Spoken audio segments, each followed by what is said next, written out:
God's voice. Well, shalom, everyone. This is Dave from Universal Truth of Mankind, utom.org. If you visit the website, you will find what the latest video is, and also a link to Rumble. I've decided to start, if I can, post the video a day early in Rumble. So if you need to see it a little earlier, by all means, just go to Rumble. All right, so let's roll here. God's voice is what we're talking about.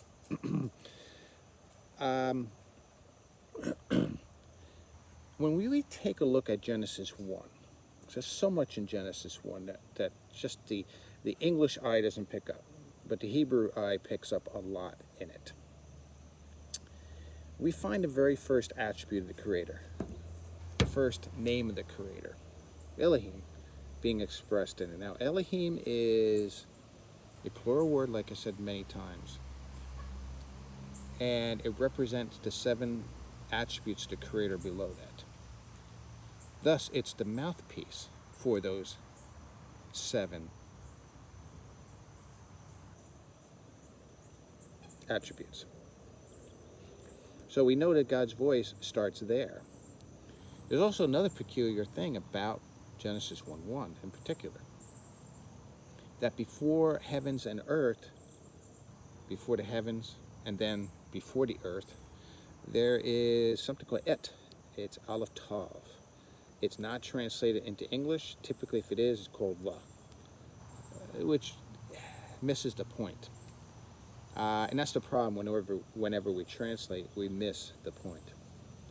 So Et is peculiar because it's the first and the last character of the Aleph Beit. Now we also find that under the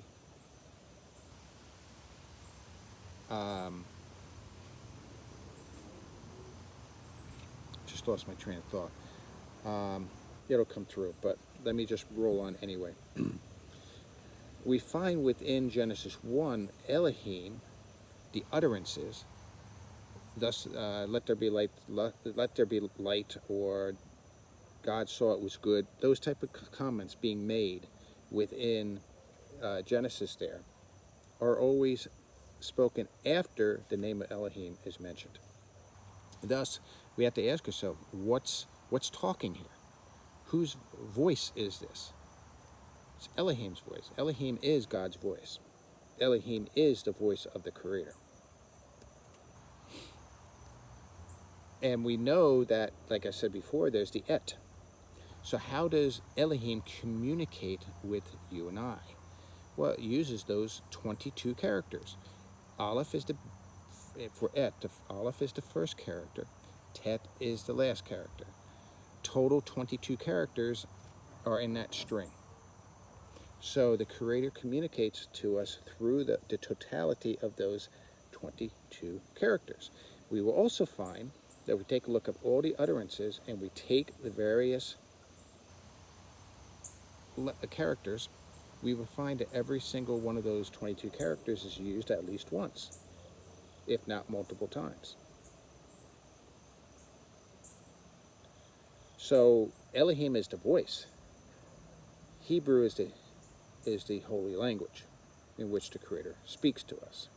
And like I said, every single character is used. There's no more, there's no less, every single one. Now let's step a little further into chapter 20 of Exodus, where the 10 words are being given.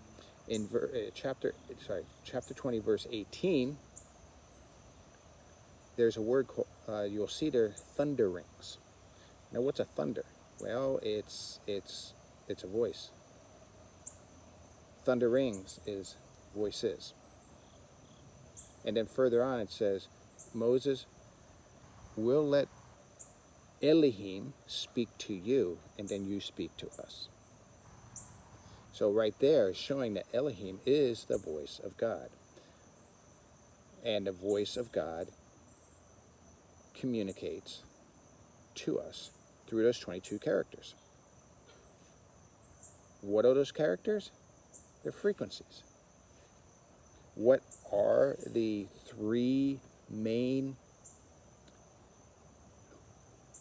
or what is according to physicists, the three things that the universe is created by or is sustained by,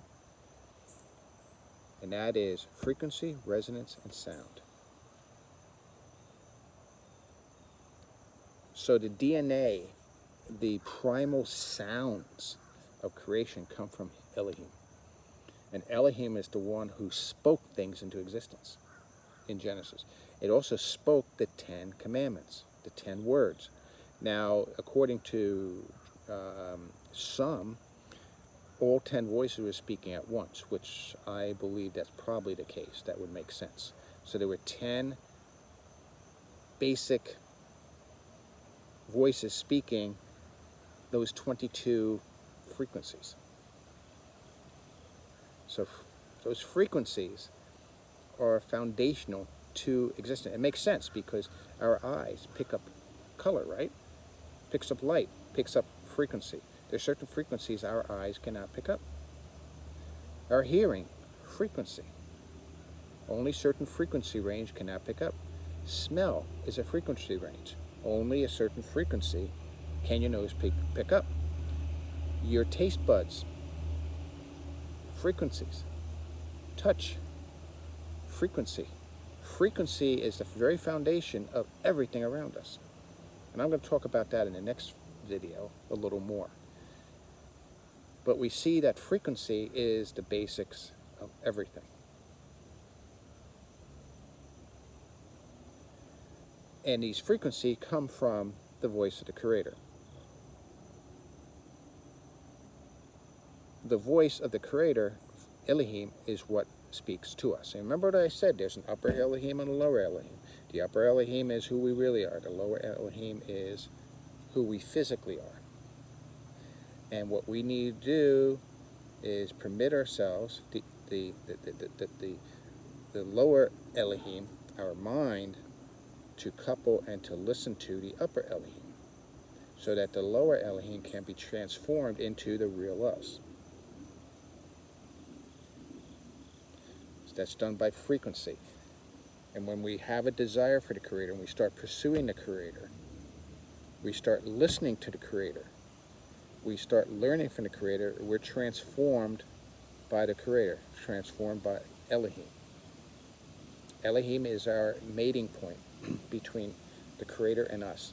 And it does it through frequency, resonance, and sound.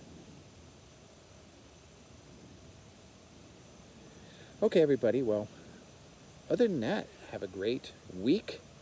And like I said, stay tuned for my next video, in which I'm going to talk more about frequencies. And we're slowly getting introduced to what to expect when we communicate with the Creator. When we communicate and we listen to the upper neshama, the upper Elohim, the real us, to transform the lower us. Take care, everybody. Shalom, shalom.